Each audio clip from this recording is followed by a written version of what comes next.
Hello and welcome back to America's Forum here on Newsmax TV. I'm John Bachman. Joining us on the phone right now is Congressman Kevin Brady of Texas. He serves on the Joint Economic Committee, also a deputy whip in the House of Representatives. Kevin, good to have you with us, Congressman. Hey, thanks, John. Thanks for having me. It's our pleasure. I want to talk about the wake, following the big debate and the vote in the Senate on Wednesday night. This bill now headed to the president's desk to raise the debt ceiling. I have to imagine you were one of the folks who was pretty disappointed by the way this wound up. Yeah, I really am, because one, look, we have to pay our debts on time in full, but every debt ceiling is an opportunity to cut spending or just change the direction that we're spending, and so to have it go without any of those reforms is really hard to swallow. Yeah, and there has been some, of course, talk about what this would mean for the future of John Boehner and the speakership. We had Dick Morris. He told us that this is what happens to speakers of the House. They get chewed up and spit out by the rank-and-file members.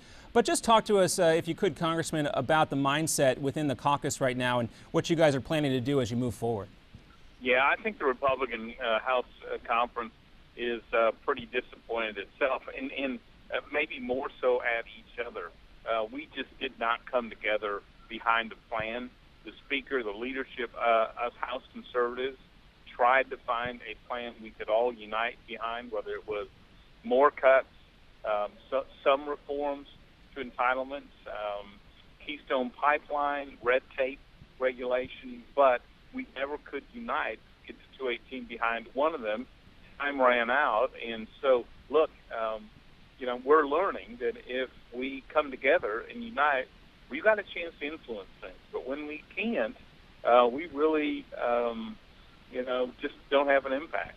Yeah, well, the next time this comes back up will be March of 2015. It might be a different game then, and we'll talk about more about that coming up. But I also, Congressman, while we have you here, want to get your take. We saw Janet Yellen on the Hill this week. A few things that we were able to glean from her testimony. She's clearly a dove when it comes to fiscal matters, monetary policy.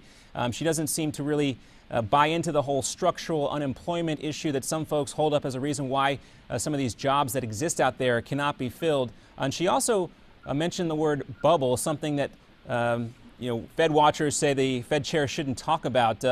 What's your take on the Fed now with Janet Yellen at the helm? Are we going to see much change in 2014? Initially, no. I do think it was encouraging. She said, look, we're not going to pull back on this very, very modest tapering because of 2 months of disappointing numbers. The truth is, the Fed right now is serving 6 desserts rather than 7 desserts to the market, which is a small step forward, but they need to taper and finish this by the end of the year. But she's got some bigger issues. The low interest rate, which really penalizes savers and seniors and really encourages risk in the economy, is a real problem. It can't stay as low as long as she is proposing. The other thing, there's a lot of money in excess reserves at the banks. They're not letting it out now, so we're not seeing inflation, but at some point they will. Now, of course, the Fed's got an awful lot of mortgage-backed securities. When and how they put them back on the market, all of those both create the fuel for future inflation and create a possibility of asset bubbles. Yeah, I can't imagine anybody wanting to buy those mortgage-backed securities at this point, particularly about the reputation they have after the fallout. Yeah. Congressman, there's also been, a push by a lot of folks to take a closer look at the Fed, audit the Fed. There are a number of bills in Congress introduced to take a look at this. Do you think that Yellen will be able to, as I'm sure she would like to, prevent that effort from gaining more steam? Probably under the current Senate, she's got a blocker on any monetary reforms. I know I have a bill to reform the Fed, and another one, just have a bipartisan review of the first 100 years of the Fed and recommend to Congress what its role should be in the future.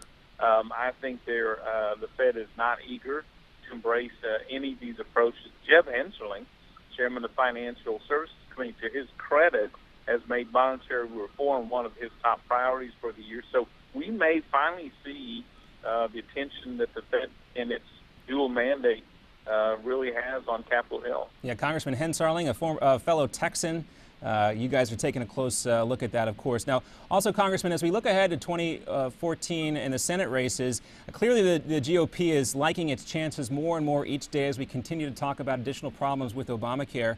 You know, should the GOP gain control of the Senate, what would be the first bill you would like to see on the desk of the president sent over there from a GOP-controlled Senate in 2014?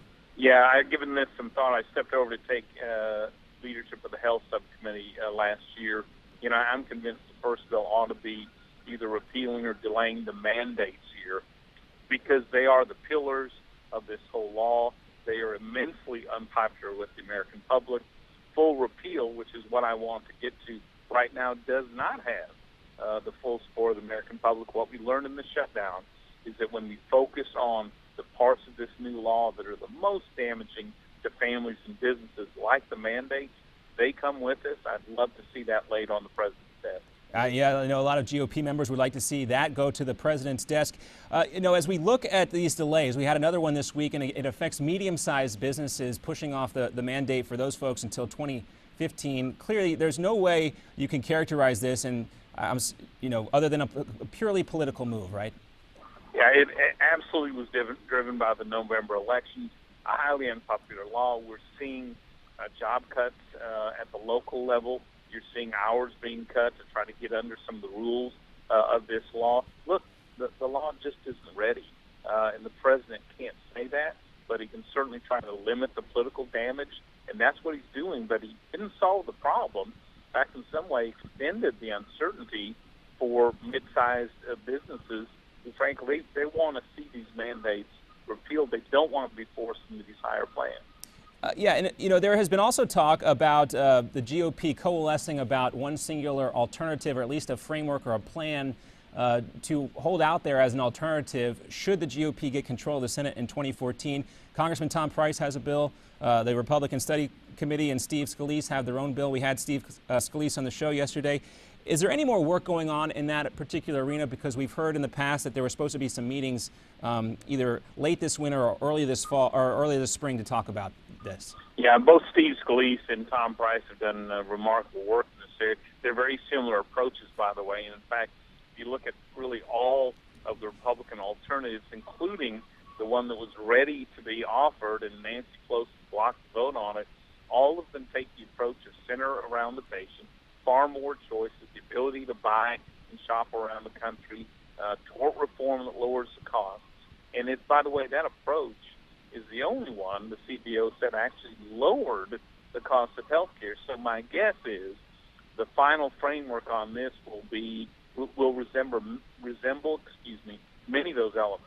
Yeah, it's important, and it would be an important campaign document, kind of like the Contract for America back during the Republican takeover. Last topic for you, Congressman. I want to give you some opportunity to brag here, because I read a report that you gave back $1 million out of your congressional office budget back into the pool for the greater good here.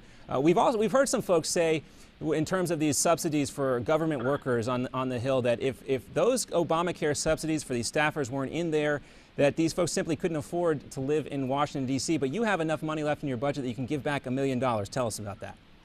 Yeah, look, I'm not the only one that does. I think everyone tries to be frugal with their budget. I've been fortunate. I have a staff that's as frugal as I am.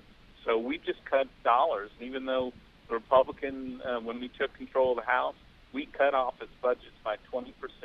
We dug even deeper. We're able to give back, a pretty good amount of money, $1 million over the last few years.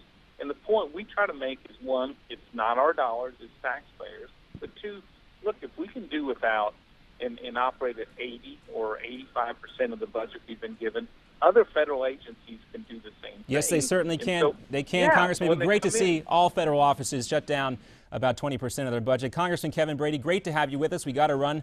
We'll be back with more here on America's Forum, here on Newsmax TV.